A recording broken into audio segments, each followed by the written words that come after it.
Hello and welcome to the NICU Space podcast by Miracle Moon. I'm Dr. Frankie Harrison, a clinical psychologist and NICU parent myself. Through my work as a psychologist and through my own experience of having a baby in neonatal care, I know that the NICU journey can leave a huge emotional impact on parents and families. This podcast is a space where we talk honestly about that experience. We will be exploring the emotional impact of neonatal care, the anxiety, the guilt, the grief, the questions about bonding and identity, the parts of the experience that so many parents carry long after leaving the hospital. Across the series, I'll be speaking with other NICU parents at different stages of their journey, as well as professionals working in the field. We want you to feel seen, understood, and less alone in what you've been through. So whether you are currently sitting beside an incubator, recently home from NICU, years down the line still making sense of it all, or someone supporting a NICU family, you are very welcome here. What you have been through matters, and you do not have to carry it on your own. Before we begin, just a quick note that this podcast is for information and support, but it is not a substitute for individual medical or psychological care. Now, let's get into today's episode.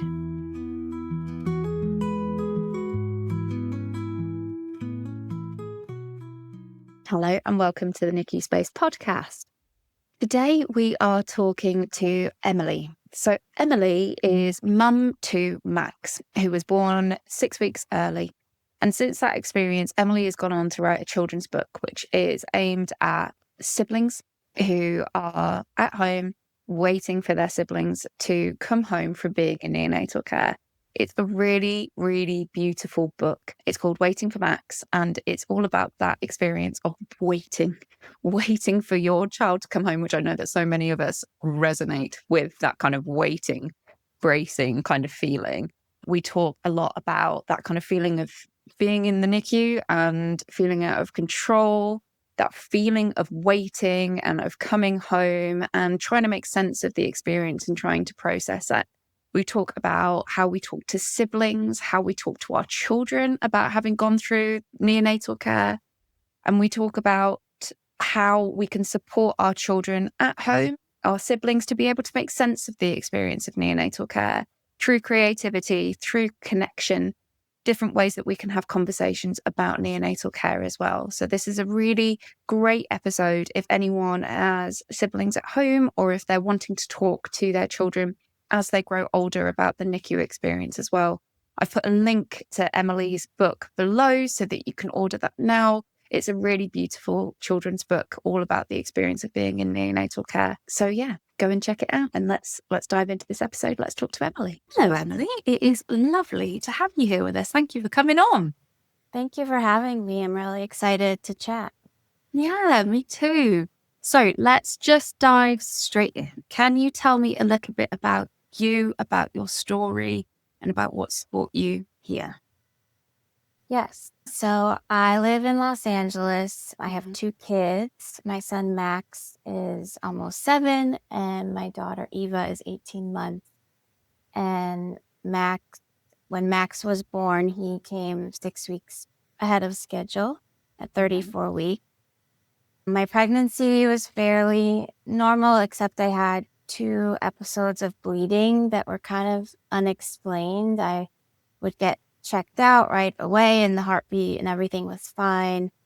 The doctor thought maybe it was something in the placenta or some sort of blood clot, but everything was fine with the baby. So moving right along, didn't expect anything to go awry. And my first child, so I had my thoughts about what the playlist was going to be in the room and like how it was all going to go. And of course, that didn't happen.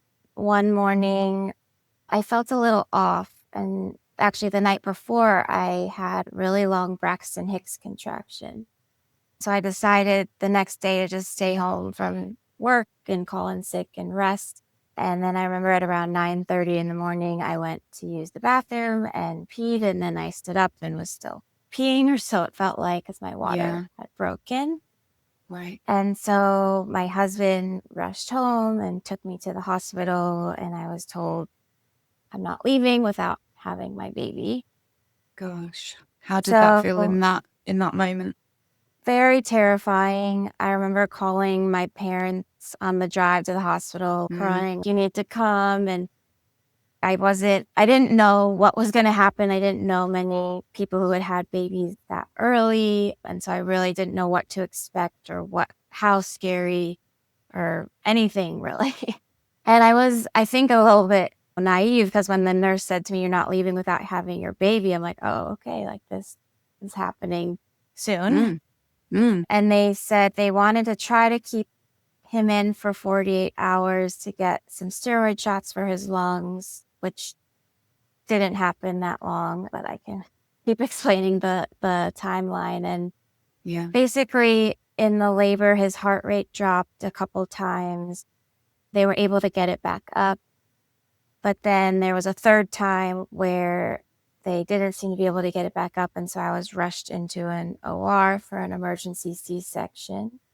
And that was really terrifying because my husband couldn't come with me. And I was like in this cold room. I remember shaking and just kept asking, "Where's my husband? Where's my husband?" And there was certain protocols that he couldn't come in right away. And then somehow the heart rate went back up like right before we were about to start. And my OB was able to come. It was like 4 or something in the morning. Okay. And I delivered vaginally, and that was 20 hours after I got to the hospital. So it was a Okay. 20-hour labor. And then I had my son on my chest for a few seconds, 30 seconds maybe. And then he was taken to the NICU, and I told my husband to follow. And he was born 5 pounds, 4 ounces. So he wasn't too small, which was really good. But obviously, being that early, he needed to learn how to eat and to grow. And so then I was still in the OR because that's where they took me rather than in the normal labor and delivery room. They were Right. stitching me up, and I was just like, I didn't know what was going on. And I couldn't go see him right away. He wasn't there with me. And I remember it feeling like forever. And that was kind of the beginning of the waiting that I had to Yeah. wait to go be wheeled to the NICU and see him. And then finally I was able to go down and meet my husband down there. And he was in the incubator and I could put my hands through. But that was like obviously not how I planned to start No. motherhood.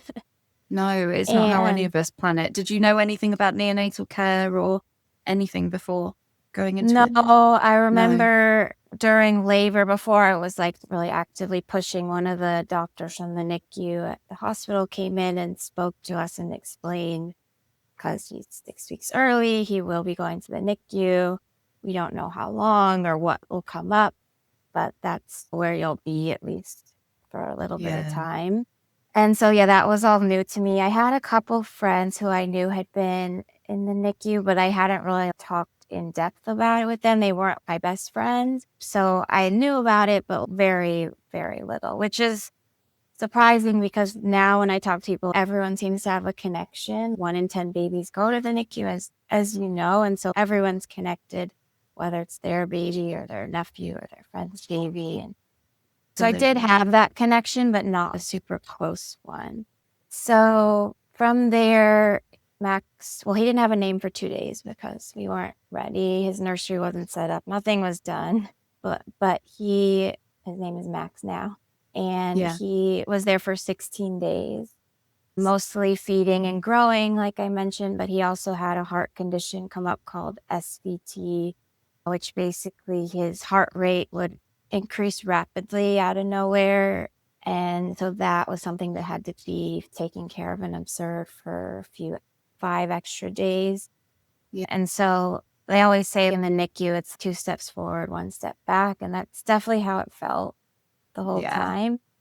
And I think that was the hardest part for me and why every day I cried multiple times a day because it was so out of my control.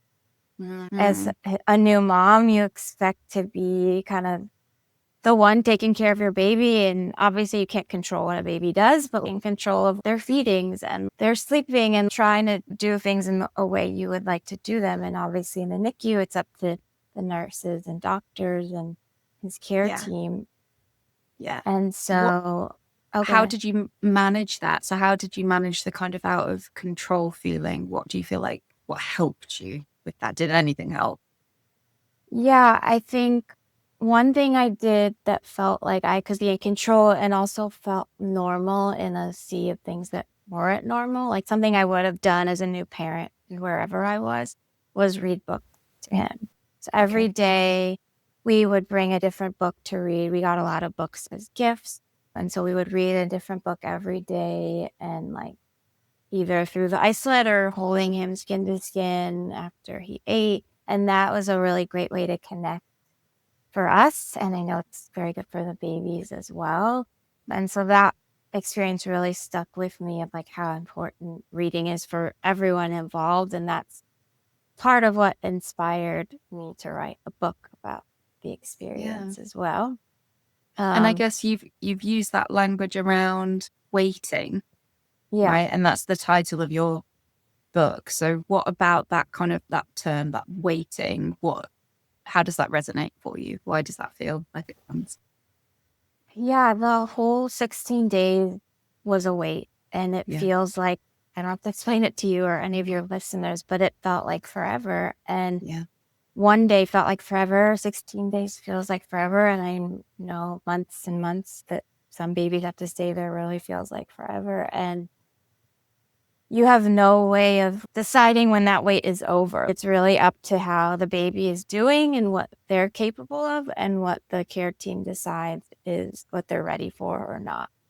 Yeah. And you're waiting for something, but like when you're waiting for a vacation to happen or you're waiting to get a decision if you got into college, you know the date those are happening. Yeah. And with waiting for a baby to come home from the NICU, you don't know until right before when he started taking all his bottles and he had to do that for 48 hours. But you don't know Mm. that's happening until it's happening. No, And it's really so, surreal, isn't it? And people keep yeah, asking, when are they coming home? And it's like, yeah. I don't know. I actually don't know the answer to that question. Yeah, that's one of the things when people ask me advice of like how to help people in the NICU or what not to do. My number one not to do is don't ask when they're coming home because that's all they want in the world to happen, but they don't know when it's happening until right before. So Yeah. just check in on how they're doing. Don't ask when they're just Yes. getting discharged. Yeah. But yeah, like going into the hospital every day. We lived close by, so we were able to go back and forth for feedings, and I could go home and nap and pump and Mhm. try to have a little bit of rest time. But mostly we were there in and out, and just going in and out of the lobby every day was really hard because it's a great hospital. It's St. John's Health Center in Santa Monica, where I live, and it's a great hospital, especially for labor and delivery. And so Mm. there's constantly babies being born and parents leaving with their babies. And I was coming in every day, multiple times a day, seeing that and not getting to be one of them. And that was incredibly difficult. And like you want to feel So, happy for other people, but mostly you just feel jealous that it's not yeah. you. Yeah. And so I just cried every day, multiple times a day. It was really one of the hardest things I've ever gone through, that and my fertility journey to have my second child. Anything Okay. related to my kids has been the hardest thing I've been Yeah. through by far. Yeah. But after 16 days, we got to bring him home, and that obviously was an amazing time. And I remember my husband had his siblings come and wait in the lobby with welcome baby signs and balloons to kind of make it feel really Yeah. special. It was already special, but because I Mm. didn't have that originally and he knew like how hard that was. So that was really nice. And then I think one thing I didn't realize, obviously it was so hard being there, but I didn't realize and I know this is a lot of the work you do, like how hard it would be coming home, not the Mm. act of coming home, but how much it stayed with me Mm. even Yeah. after we had been discharged. Yeah. How did it impact you? How did it stay with you? I had trouble letting other people hold my baby. After 16 days of other people mostly caring for him and just had a lot of what I learned was postpartum anxiety, just narratives in your head and just worried about everything. And at around 4 months postpartum, I started seeing a therapist. My husband noticed, like, I wasn't doing great. And like, he was like, you should try talking to someone. And our pediatrician found a therapist for me after I asked her about it. And the therapist actually is a NICU mom as well. I know you as a NICU mom help a lot of other NICU moms. And I think that was really amazing for her to like know exactly what I'd been through and what I was feeling. Yeah. So I started therapy and worked through all that. But even 6 years later, it's still with me. I go into NICUs now because I'm donating books to hospitals, and I've been given tours of NICUs and gone into the NICU Max was in as well. And like all the feelings come back. Yeah. So I think Completely. it's always going to be there, but I think a lot of what writing this book has done is helped me heal. And like by helping others going through it, I think that's really helped me to process it as well.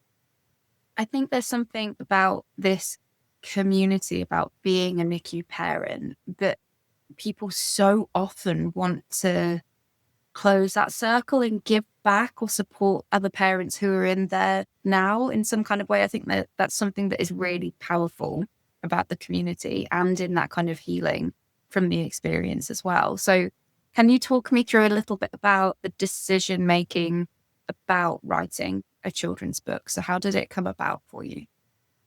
Yeah, I've been a writer my whole life. Like as a kid, I wrote plays. I was on the school newspaper, and my career has been as a copywriter and creative director in advertising, so writing ads mostly. But I always wanted to be a children's book author. That was kind of like when someone asks you if you weren't doing your current job, what would your job be? And I would always say a children's book author. And in the midst of COVID, we were working full time and parenting full time. And then I just really needed like a creative outlet, like for my own sanity. And I found this online course for children's book writing that was like easy. I could do on my own time and just learn about how to kind of come up with the characters and all the different elements you need to think about in a picture book. And I thought of a lot of different ideas, but I kept coming back to this idea of a book about a baby in the NICU because so many of us have been through it, but there's not a lot out there to help explain it to kids. And obviously it's confusing for adults, so even more so for kids.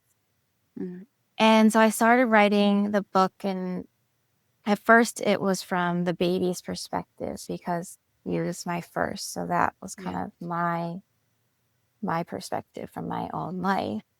And as I started writing it and talking to people like in the book industry as well as in the NICU space, they're like, I think there's a need for a book about the NICU, but I think the book is really for the other kids in the baby's life too, the older siblings, the older cousin, like any other kids who are like, where is this baby? Why aren't they coming home? And obviously it can be for the NICU baby too, as they get older, the parents to read in the NICU, but it's in the moment, like it's really powerful for older kids.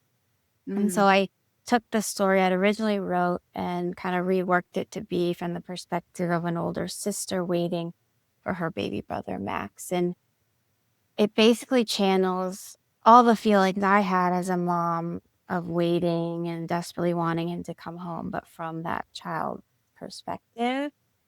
And obviously waiting is hard for all of us, but especially for children who don't have as good a concept of time or what's going on. And so the book is about her waiting, and she's having trouble waiting, as we all do. And so she decides to take it into her own hands to bring her brother home, and uses her imagination as she learns about different elements of the NICU, like the isolette or the monitors or the feeding tube, and turns those into things that could bring him home. Like the isolette becomes a spaceship he can fly home in. And so it really like helps teach them just about the basics of the NICU. I don't obviously want to scare them. And I know every NICU journey is different and has different pieces to it. But I thought just learning the basics, the monitors, the feeding tube, and the isolette could really help a kid feel included and understand what's going on. Often kids aren't allowed to come visit the NICU, especially like during flu season. And so it kind of gives them visuals. And and a space to ask questions and validate how they're feeling about it all too.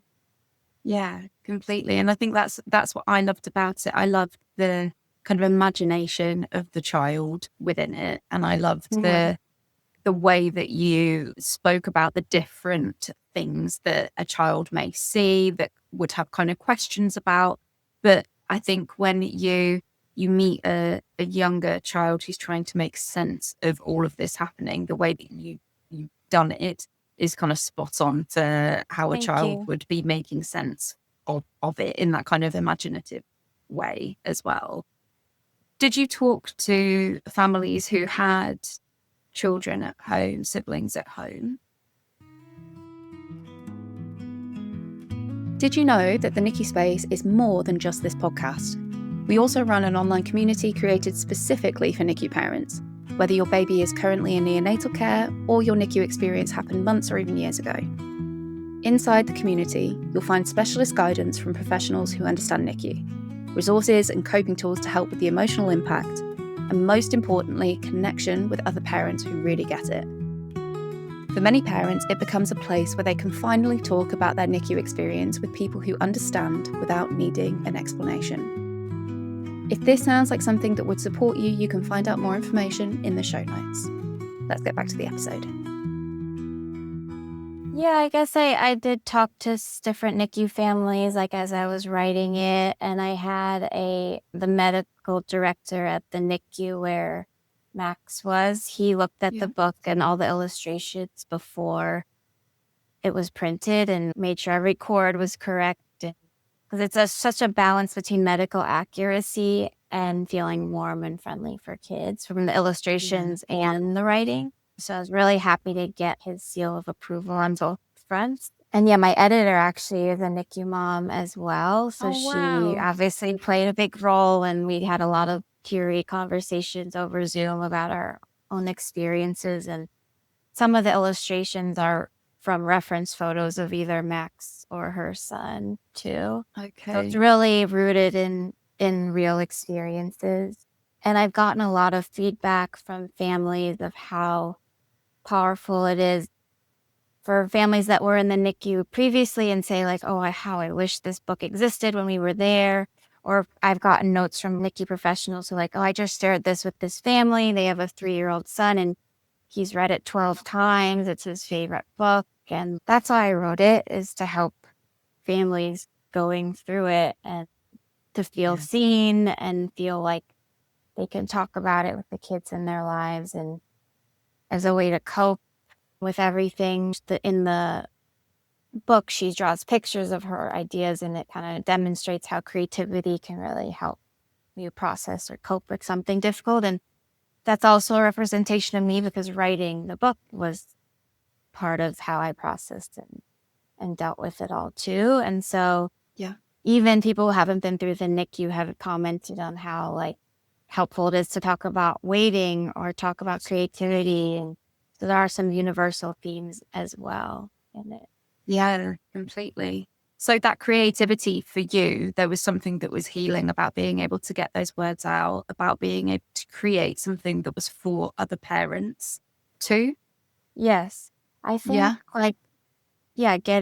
getting the words out on paper or however you express yourself creatively, like really can help with things. And knowing that those words were going to then help others, I think has been the biggest impact on my own journey as well. Yeah. And the best part has been hearing how it's impacted other people. And I've been donating books. I've donated books to over 50 hospitals so far, and I'll be donating proceeds to hospitals and NICU charities. And I've connected with nurses and child life specialists and doctors and social workers at hospitals across the country about it. And charities, like you were saying, how people really take the experience and turn around and do something good with it. I've met so many people that have started their own charities to help other NICU families, people who've lost babies in the NICU, and then started these amazing organizations. And that's been another amazing part of this, like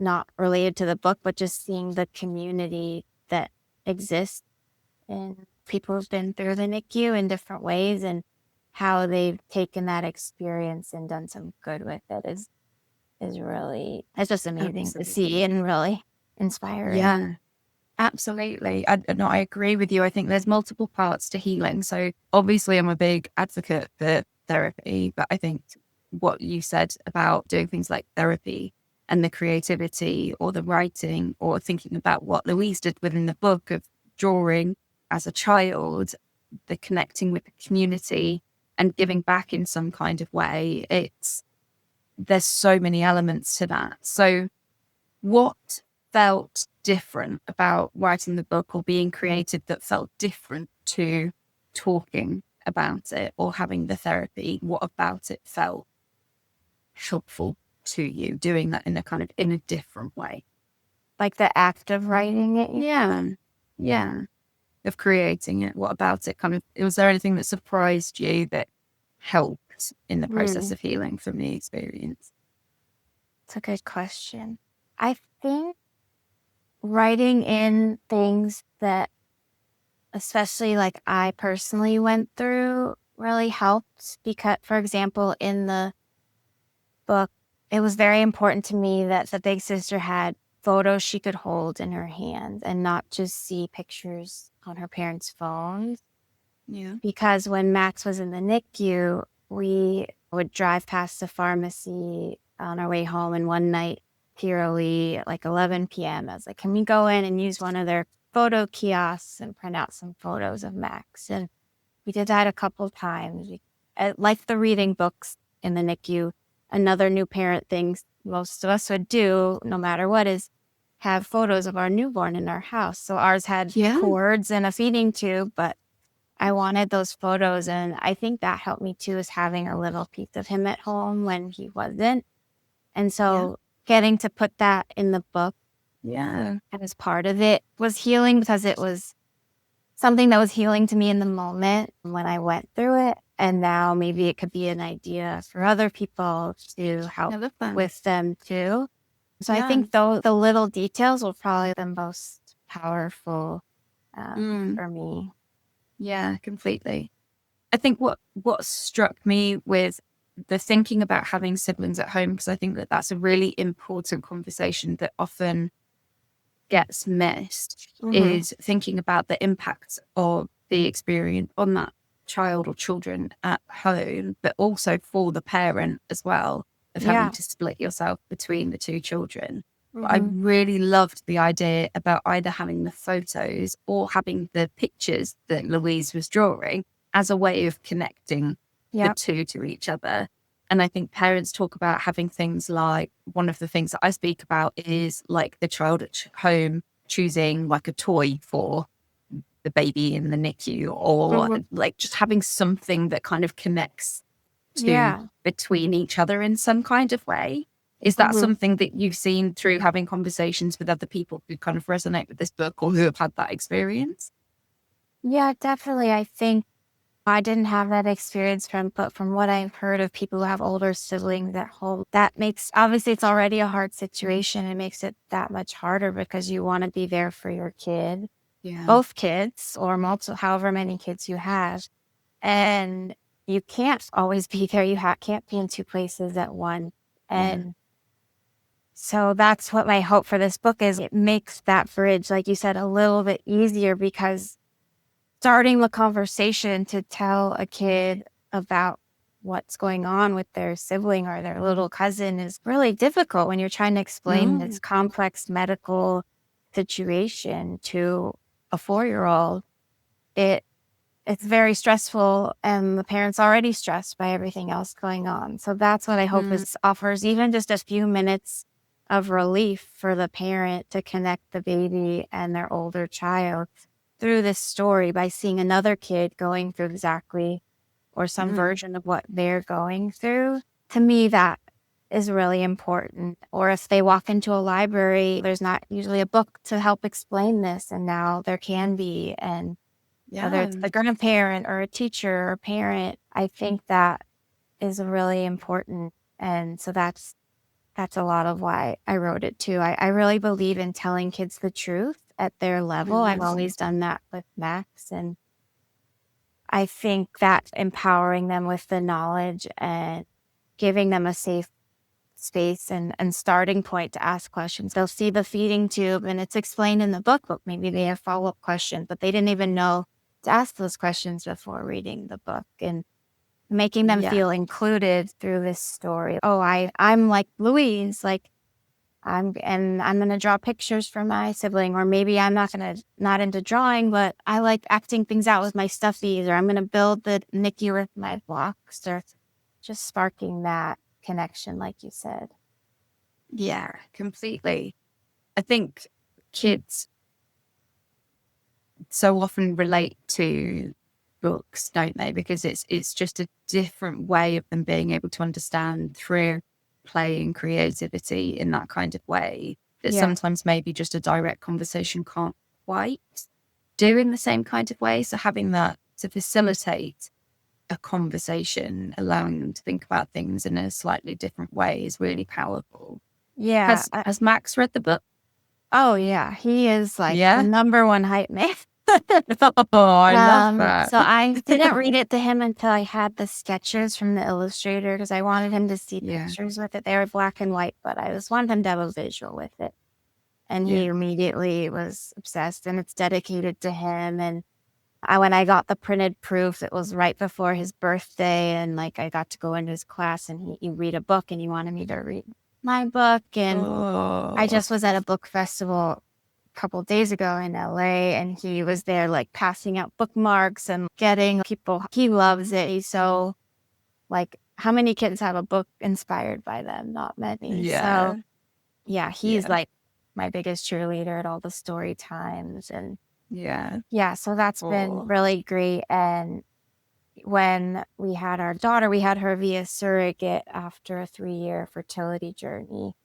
And again, I couldn't find good books about it. You know, there were a couple that talked about the mom being broken, and I'm like, I don't want him to think something's wrong with me and worry about me. I just wanted to know, like, I got to carry him, and now this wonderful other woman is carrying his sister. And so I wrote like a little something in Google Docs with some pictures and showed him the ultrasound and baby bump of our surrogate, and to explain it.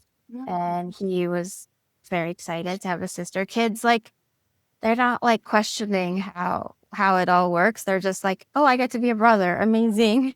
And so I'm actually going to I'm in the process of writing a second book, waiting for Eva, that's my daughter's name, a surrogacy story. And then and it'll be a similar like sibling waiting for a baby. And then I'm going to make a whole series of waiting for books of different ways babies come home.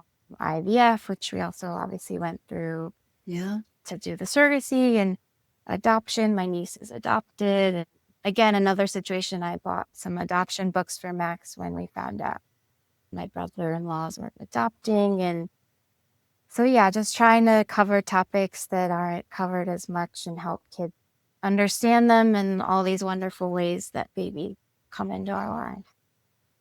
Yeah, completely. So it's a processing for you, I guess, by doing that writing, but then also for Max, for your kids, and for so many other kids as well. And that's a really powerful way to do that.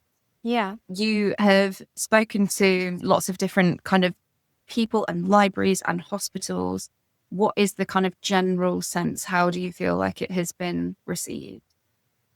Really, really well. Like, everyone has given positive feedback, from NICU nurses to parents to kids, and how helpful the book has been. Like, especially like child life specialists especially are very excited about it, because they help with the siblings a lot when there's families in the NICU that have older kids too. And yeah, I mean, I think I've been so pleased with how it's been received and how it's helping people. And I'm just trying to get it in as many hospitals as I can and help people across the country and the UK and everywhere. And just to be able to be seen when you're going through this.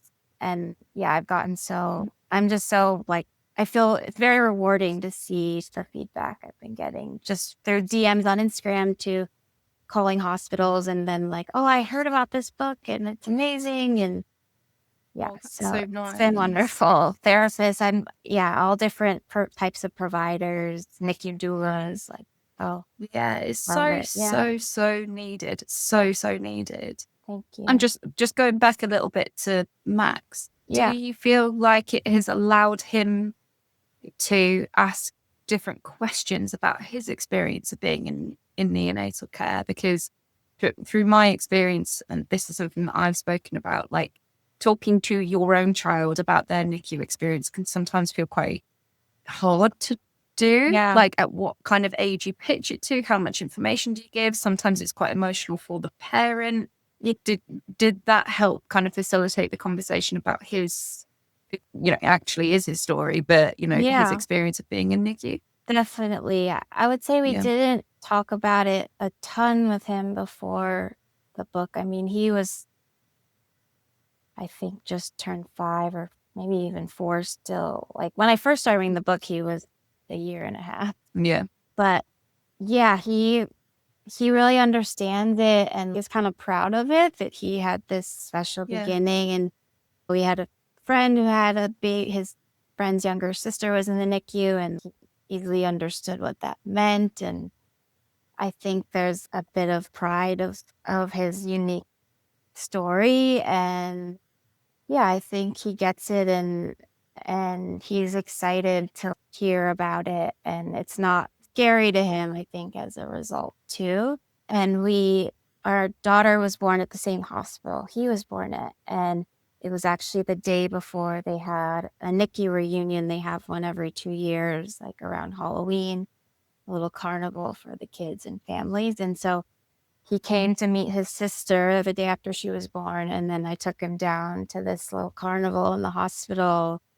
And that was really amazing too, that it just happened to work out the date. And we saw the first nurse that took care of him and she remembered Wow. us. And she had since retired. But yeah, you're part of this community, whether you like it or not. You didn't sign Yeah. up for it and no one would or should sign up for it, obviously, as a parent. But if you are Yeah. part of it, it is a really beautiful group of people that have been through so much, but taken that and done something with it. Yeah, completely. So if one of the questions that we ask people at the end of every podcast episode is, if you were to give advice to anyone who is sitting there struggling, maybe finding this difficult at the moment, maybe particularly if they're sitting there with older children at home or struggling to know how to talk to their children about it, for example, what would you say to those people who are finding it hard right now? Yeah, I think it can feel incredibly isolating, even when you're in a NICU full of doctors, nurses, and other Yeah. families. You still feel very alone because it's not Mm. where you plan to be at the beginning of your baby's life. Something that really helped me when I was sitting there was talking to a couple. Like I mentioned, I knew a couple people had been through it and reconnected with them and heard their stories and realized that I was feeling the same things they had felt in the situation. And now their babies were home and doing okay. And that was a real lifeline for me. And so I Mm. think trying to find connection in a time that feels really lonely is important if you do know someone who's been through it. If not, there's so many organizations that have peer mentors of former NICU parents you can connect with, or therapists like you, like anyone you can just talk to and feel less alone, I think would be my biggest piece of advice. And then in terms of the kid, I think, like I said, obviously in an age appropriate way, depending on how old your child or children are, but including them in some way, like not trying to shield them. I mean, obviously you want to shield them from things that are scary, but letting them know the basics of what's happening. And I think they'll feel better and you'll feel better about that, whether that is through something like my book or just showing them pictures of their sibling or some other way of cluing them in on what's happening. I think in any hard situation, I think being honest with kids at their level is really helpful to everyone involved. Yeah, completely. I agree. I think that honesty is really important, and that connection to each other in whatever way that looks like.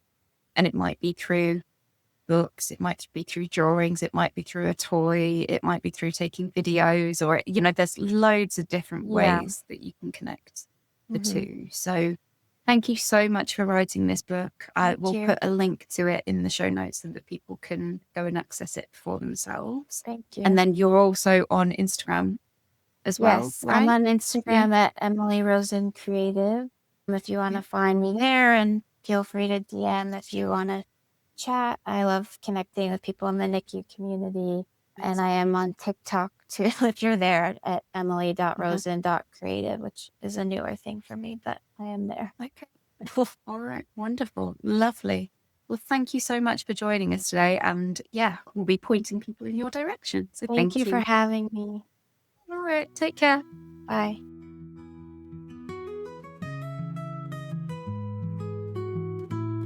Thank you so much for listening to the NICU Space podcast by Miracle Moon. If this episode resonated with you, please know that support is available and you are always welcome in our community. If you found this episode helpful, one of the best ways to support the podcast is by sharing it, leaving a rating, or subscribing. It helps these conversations reach more NICU parents who really need them. You can also find us on Instagram and across social media at Miracle Moon UK, or explore more resources at miraclemoon.co.uk. Wherever you are in your NICU story, please remember this: you are not alone.